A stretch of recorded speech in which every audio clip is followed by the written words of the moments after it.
Assalamualaikum warahmatullahi wabarakatuh. Pada kesempatan kali ini kita akan membahas mengenai materi optimisasi ekonomi untuk mata kuliah ekonomi manajerial. Maksimisasi nilai perusahaan.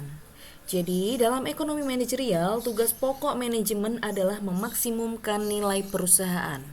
Nah, tujuan ini dirumuskan atau dituangkan dalam bentuk persamaan, yaitu TR dikurangi TC dibagi 1 ditambah I dikalikan dengan T. Di mana TR ini adalah total revenue atau penerimaan total dan TC ini adalah total cost. Penerimaan total atau total revenue suatu perusahaan itu secara langsung ditentukan oleh jumlah produk yang terjual beserta dengan harga jualnya. Jadi TR adalah harga produk atau P dikalikan dengan kuantitas atau kalau persamaannya adalah TR sama dengan P dikalikan dengan Q. Nah, dalam keputusan manajerialnya memang hal-hal penting yang harus diperhatikan adalah faktor-faktor yang mempengaruhi harga itu sendiri dan juga kuantitas ya. Jadi saling keterkaitan atau ada keterkaitan antara faktor-faktor itu. Nah, faktor-faktor tersebut itu termasuk ke dalam pemilihan produk yang memang dirancang perusahaan, dari pengolahannya, penjualannya, strategi periklanan yang digunakan seperti apa, kebijaksanaan harga yang ditetapkan ya, kemudian sifat persaingan yang memang dihadapi di pasar itu seperti apa. Nah, intinya hubungan penerimaan tersebut itu mencakup baik pertimbangan-pertimbangan permintaan maupun penawaran yang ada di pasar. Nah, langkah untuk menentukan tindakan yang optimal ya, itu yang pertama, maka keputusan itu berkenaan dengan pemasaran, produksi ya, dan keuangan ya, harus seperti halnya dengan keputusan-keputusan yang memang berhubungan dengan tenaga kerja atau sumber daya manusianya, kemudian distribusi produknya ya, dan masih banyak lainnya yang memang digabungkan dalam suatu sistem yang terpadu ya, di mana setiap tindakan ini akan mempengaruhi seluruh bagian perusahaan tersebut. Masih di dalam maksimisasi nilai perusahaan ya, jadi kompleksitas yang ada di dalam analisis pengambilan keputusan manajerial ini memang ada kendala ya dalam penerapannya ya, terutama untuk pembuatan keputusan-keputusan manajerial atau keputusan-keputusan perencanaan yang penting, yang utama. Nah, jadi untuk keputusan sehari-hari, teknik optimisasi parsial ini yang lebih sering digunakan. Nah, optimisasi parsial ini menyarikan kompleksitas dari proses pengambilan keputusan yang terpadu dan memang hanya memusatkan kepada tujuan-tujuan yang lebih terbatas di dalam suatu departemen dari perusahaan ya. Misalnya departemen pemasaran nih seringkali diwajibkan untuk menetapkan biaya periklanan seminimum mungkin ya, sekecil mungkin yang bisa mencapai tujuan penjualan. Nah, sesuai dengan product line atau lini produknya yang ada di perusahaan dan juga kendala-kendala harga pasar ya. Sama halnya dengan departemen produksi yang memang diharapkan untuk sangat meminimumkan biaya produksi dengan kualitas yang sama. Nah, disinilah analisis ekonomi ini bisa membantu para manajer untuk mencapai keputusan-keputusan yang optimal. Selanjutnya ada metode penyajian hubungan ekonomi. Nah, cara yang paling mudah untuk mempelajari hubungan ekonomi dan memahami optimisasi ekonomi adalah dengan dua cara. Yang pertama yaitu model persamaan dan yang kedua model tabel dan grafik. Model persamaan, kemudian model tabel dan grafik. Nah, cara yang paling mudah untuk mempelajari hubungan ekonomi seperti yang saya jelaskan tadi adalah dengan menelaah beberapa bentuk hubungan fungsionalnya yang memang ini berperan penting juga dalam dasar penilaian ya. Nah, untuk hubungan antara jumlah produk yang terjual atau Q dengan TR itu adalah TR sama dengan F dikalikan dengan Q ya, di mana TR merupakan fungsi dari jumlah produk yang terjual ya. Jadi TR ini ditentukan oleh variabel independen atau jumlah produk yang terjual atau Q kuantitasnya ya. Jadi persamaan TR sama dengan F kali Q ini memang hanya menunjukkan adanya suatu hubungan ya. Tetapi yang biasa kita pakai itu adalah TR sama dengan P kali Q, di mana P adalah harga tiap unit yang terjual. dan hubungan antara variabel dependen dengan variabel independen yang memang ditetapkan secara tepat. Nah, di sini ada contoh ini ya. Ini adalah hubungan antara total revenue dengan jumlah unit yang terjual atau Q ya. Dengan TR sama dengan P kali Q, di mana nilai P adalah konstan sebesar Rp150. Nah, jadi konstan ini penting karena nanti untuk acuan ya mengerjakan TR secara selanjutnya seperti apa. Jadi TR adalah P kali Q. P-nya kan tadi Rp150. Jadi Q-nya adalah quantity atau jumlah. Untuk jumlah unit yang terjual sebesar 1, maka TR-nya adalah Rp150. Kenapa? Nah, ini didapatkan dari Rp150 dikalikan dengan Q. Q-nya 1. Jadi Rp150 kali 1 ya, hasilnya Rp150.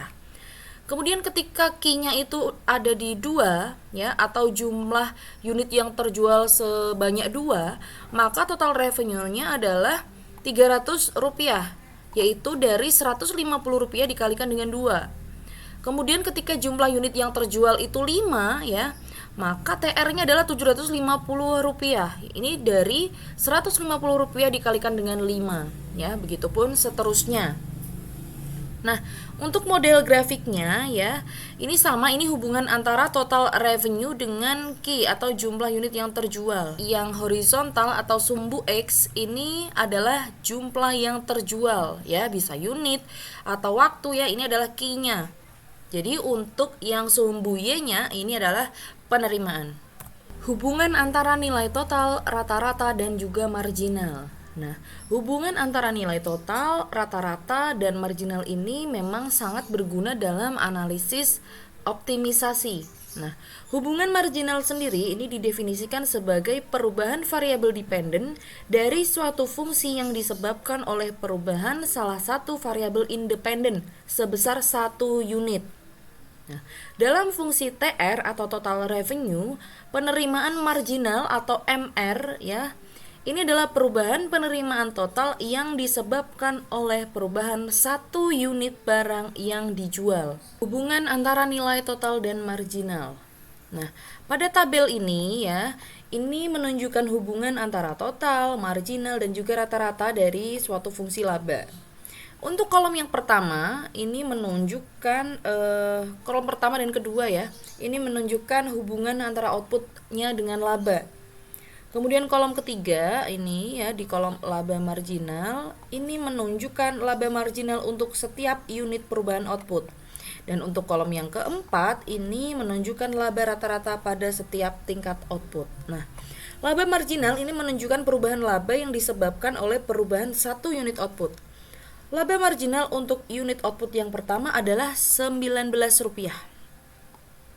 Nah, ini menunjukkan perubahan yang awal mulanya dari laba Rp0 pada tingkat output 0. Begitu juga laba marginal sebesar Rp33 ini. Nah, ini berkaitan dengan unit output yang kedua yang merupakan kenaikan laba total. Ya. Jadi caranya adalah 52 ini ya. Rp52 dikurangi dengan Rp19. Ya, ini dikurangi dengan Rp19. Hasilnya adalah Rp33 yang menjadi laba marginalnya. Nah, jadi intinya gini, pada Q1 sampai ke 7 ini ya, pada kuantitas 1 sampai ke 7 atau unit output yang terjual, ini kan labanya itu laba marginalnya ya, ini kan positif ya. Jadi laba totalnya meningkat. Ketika laba marginal positif, laba totalnya itu semakin meningkat. Bisa dilihat 19,5293 ya. Ini semakin meningkat terus sampai ke 217. Nah, tetapi ketika laba marginal itu negatif, maka laba total itu juga akan menurun. Nah, ini langsung menurun ke Rp208. Hubungan antara nilai marginal dengan nilai total dalam analisis pengambilan keputusan ini memang berperan sangat penting ya. Karena jika nilai marginal positif, maka nilai total akan meningkat. Tetapi jika nilai marginal negatif, maka nilai total akan menurun. Laba marginal pada output pertama sampai output ke-7 ya, bisa dilihat itu adalah positif. Dan laba total itu meningkat jika output meningkat. Jadi ketika outputnya ditambah ke 9 ya, nanti akan semakin turun ya untuk laba totalnya. Jadi memaksimisasi fungsi laba atau fungsi apapun ya memang terjadi pada titik di mana hubungan marginal itu bergeser dari positif ke negatif. Selanjutnya ada hubungan antara nilai rata-rata dengan marginal. Ini juga penting dalam analisis pembuatan keputusan manajerial, karena nilai marginal itu menunjukkan perubahan dari nilai total. Maka jika nilai marginal tersebut lebih besar dari nilai rata-rata, pastilah nilai rata-rata itu naik.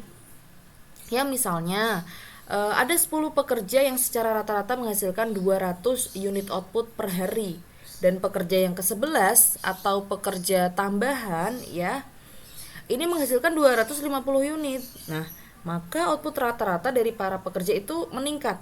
Nah, ini juga terjadi jika pekerja tambahan tersebut menghasilkan lebih kecil dari 200 unit per hari, maka output rata-rata tersebut juga akan turun. Nah, pada tabel ini ya bisa digunakan untuk menggambarkan hubungan antara nilai marginal dengan rata-rata. Untuk output yang kedua sampai yang kelima, itu laba marginal lebih besar dari laba rata-rata. Dan pada setiap tingkat output laba rata-ratanya itu meningkat. Walaupun dari unit output yang keempat sampai ke output yang kelima ini laba marginalnya turun dari Rp43 menjadi Rp39, tetapi laba marginal tersebut masih lebih besar daripada laba rata-rata pada tingkat output sebanyak 4 unit, yaitu Rp34. Jadi, sepanjang nilai marginal itu masih di atas nilai rata-rata, maka nilai rata-rata tersebut masih akan naik ya. Laba marginal pada output sebanyak 6 unit adalah Rp35 ya, sama dengan laba rata-rata pada 5 unit. Nah, demikian pula jika laba-laba rata-rata tidak berubah di antara output sebesar 5 dan 6 unit ini, maka laba marginal dari output yang ketujuh itu di bawah laba rata-rata.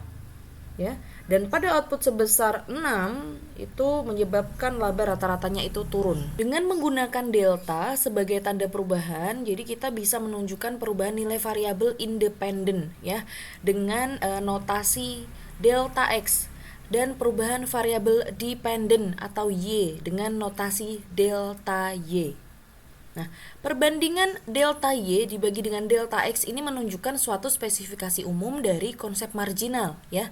Jadi marginal Y sama dengan delta Y dibagi dengan delta X. Perubahan Y yaitu delta Y dibagi dengan perubahan X yaitu delta X menunjukkan perubahan variabel dependen yang disebabkan oleh perubahan satu unit nilai X. Nah, di sini ada gambar dan bisa dilihat ya, ini merupakan sebuah grafik dari sebuah fungsi yang menghubungkan Y dengan X. Ya. Untuk nilai-nilai X yang dekat dengan titik asal di sini adalah 0 ya yang dimaksud ya. Untuk nilai X yang dekat dengan titik asal ini, perubahan X itu relatif kecil ya, yang akan menyebabkan perubahan Y yang cukup besar. Ya, oleh karena itu nilai delta Y dibagi dengan delta X itu pakai rumusnya yang seperti ini ya. Delta Y yaitu Y2 dikurangi Y1, kemudian delta X adalah X2 dikurangi X1. Nah, untuk X ya, ini tadi kan yang dekat dengan titik asal itu perubahan X itu akan relatif kecil ya, tetapi kalau Y ini Y2 ya dikurangi Y1 ini justru akan menyebabkan perubahan Y yang cukup besar gitu ya. Suatu kenaikan kecil dari X itu akan menyebabkan kenaikan yang besar pada Y ya. Keadaan ini bisa terbalik jika nilai X itu semakin menjauhi titik asal sepanjang sumbu X ya. Jadi suatu kenaikan besar dari X, misalkan nih dari X 3 ke 4 ya ini, hanya akan menghasilkan suatu kenaikan yang kecil pada Y ya. Contohnya yaitu dari Y3 ke Y4. Nah, ini kan kecil. Maka delta Y dibagi delta X juga menjadi kecil. Nah, ini jelas bahwa hubungan marginal antara X dengan Y seperti yang ditunjukkan pada gambar ini ya, itu selalu berubah pada setiap titik yang berbeda ya di kurva ini. Jika kurva ini relatif curam, maka variabel dependen Y sangat responsif terhadap perubahan variabel independen. ya. Tetapi jika kurva tersebut relatif datar, maka respon variabel dependen Y tidak begitu berarti terhadap perubahan X. Ya, perlu diingat, independen tadi X, dependen tadi Y. Nah, secara konseptual, suatu turunan atau derivatif ini merupakan suatu spesifikasi yang tepat ya dari hubungan marginal secara umum, yaitu delta Y dibagi dengan delta X. Untuk mendapatkan sebuah turunan, kita harus mendapatkan nilai dari rasio delta Y dibagi dengan delta X ya untuk suatu perubahan variabel independen yang sangat kecil. Nah, ini adalah notasi turunan ya. Ini bacanya itu notasi ini tuh bacanya turunan Y pada X sama dengan limit dari delta Y dibagi dengan delta X jika X mendekati 0. Kaidah konstanta. Turunan dari sebuah konstanta selalu 0. Oleh karena itu, jika Y sama dengan sebuah konstanta, maka turunannya sama dengan 0. Ya, untuk Y sama dengan 2 ya, oleh karena Y didefinisikan sebagai konstanta, maka nilainya tidak berubah-ubah walaupun X-nya berubah. Dan karena itu ya, turunan atau DY dibagi DX ini pasti sama dengan 0. Selanjutnya ada kaidah pangkat. Turunan dari fungsi pangkat seperti Y sama dengan AX pangkat B, di mana A dan B merupakan konstanta adalah sama dengan pangkat eksponen B dikalikan dengan koefisien A, kemudian dikalikan dengan variabel X pangkat B min 1 ya, seperti yang tertera di gambar. Nah, seperti yang tertera di sini ya, Y sama dengan A kali X pangkat B. Jadi B dikalikan dengan A, kemudian X ini ya, pangkat B-nya ini dikurangin 1 ya. Kita langsung ke contoh soal aja supaya kalian nggak bingung ya. Di sini ada contoh persamaan Y sama dengan 2X pangkat 3. Maka untuk mencari turunannya adalah 3 dikalikan dengan 2 ya, pangkat dikalikan dengan konstanta. Jadi 3 dikalikan 2 ya, di sini 3 dikalikan 2. Kemudian X-nya masih tetap sama dan pangkat 3-nya ini dikurang dengan 1. Jadi 3 dikurangi 1, maka hasilnya 3 kali 2 berapa? 6. X pangkat 2, X pangkat 2 ini dari X pangkat 3 dikurangi 1. Ya. Contoh yang kedua. Ada persamaan Y sama dengan 0,5X. Nah, kalau tidak ada pangkatnya, ini berarti pangkatnya itu sama dengan 1. Maka untuk turunannya ya, ini kan nggak ada pangkatnya, jadi kita asumsikan ini pangkatnya adalah 1. Jadi 1 dikalikan 0,5 ya, kemudian dikalikan X ya. X-nya ini karena di dalam soal nggak ada pangkatnya, itu kan kita asumsikan 1 berarti. Jadi 1 minus 1 sama dengan 0. Maka 1 kali 0,5 dikalikan X pangkat 0. X pangkat 0 itu kan nggak ada artinya. Jadi 1 kali 0,5 maka sama dengan 0,5. Jadi turunan dari Y sama dengan 0,5X adalah 0,5. Nah, sekarang kita langsung ke kaidah yang selanjutnya, yaitu kaidah penjumlahan dan selisih. Notasi yang akan digunakan untuk menunjukkan sejumlah aturan diferensiasi yaitu U adalah G fungsi X. Nah, cara bacanya itu seperti itu. Cara baca notasi yang ini, nah, itu adalah U adalah G fungsi X. Yang kedua, V adalah H fungsi X. Turunan dari suatu penjumlahan atau selisih sama dengan jumlah atau selisih dari turunan secara individual. Jadi jika Y sama dengan U plus V, maka turunan Y sama dengan turunan U ditambah turunan V. Misalkan nih, U adalah G fungsi X-nya 2X kuadrat. V adalah H fungsi X-nya itu adalah min X pangkat 3. Nah, jadi Y sama dengan U plus V. Jadi 2X kuadrat min X pangkat 3. Maka turunan Y sama dengan 4X min 3X kuadrat. 4X ini dari mana? Ya, 4X ini dari ini. Nah, turunan dari 2X pangkat 2.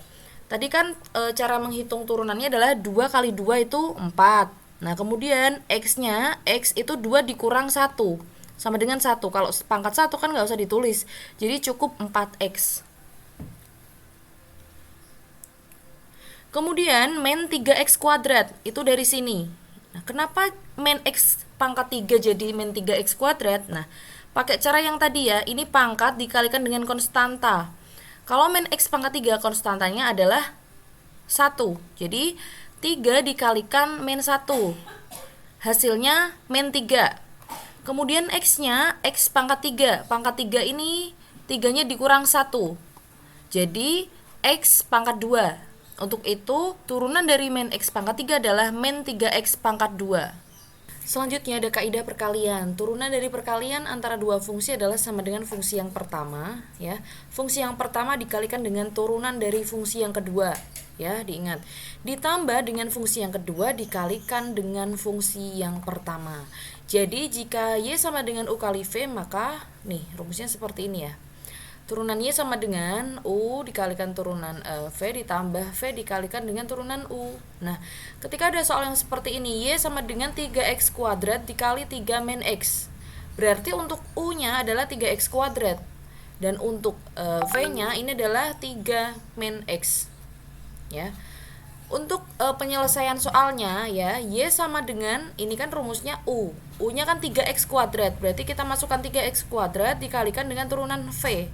Ditambah V dikalikan dengan turunan U. V-nya 3 min X kuadrat. 3 min X dikalikan dengan turunan U. Nah, selanjutnya ini masih sama ya, 3X kuadrat. Turunan V itu berapa? V kan tadi 3 min X. Nah, jadi turunan dari min X itu berapa? Nah, gini ya. Min X. Gini, min X. Nah, min X ini karena nggak ada pangkatnya, berarti pangkatnya adalah sama dengan 1. Nah, ketika X ini sendiri, ini berarti asumsinya di depan X ini konstantanya adalah 1. Jadi, pangkat 1 dikalikan dengan min 1 hasilnya adalah min 1. Untuk itu, turunan dari V adalah min 1. Yaitu 3X kuadrat dikalikan dengan min 1 ditambah, ini V-nya turun ya, yaitu 3 min X dikalikan dengan 6X. 6X ini dari mana? Nah, 6X ini adalah turunan dari U, ya, 3X kuadrat ini 3X kuadrat. Nah, turunannya yaitu sama dengan 2 kali 3 ya, 6. Nah, kemudian 6X 2 min 1 sama dengan 6X pangkat 1. 6X pangkat 1 itu kan satunya nggak usah ditulis ya, jadi sama dengan 6X. Kemudian kita kalikan aja 3X min 3X kuadrat ditambah dengan 18X dikurangi dengan 6X kuadrat. Ya. 18X ini dari 3 dikalikan 6X min 6X kuadrat yaitu min X kali 6X. Sama dengan 18X min 9X kuadrat. Ya. 18X-nya ini jadi di depan, kemudian min 3X kuadrat min 6X kuadrat. Jadi udah minus 3 dikurangi lagi 6, jadi min 9X kuadrat.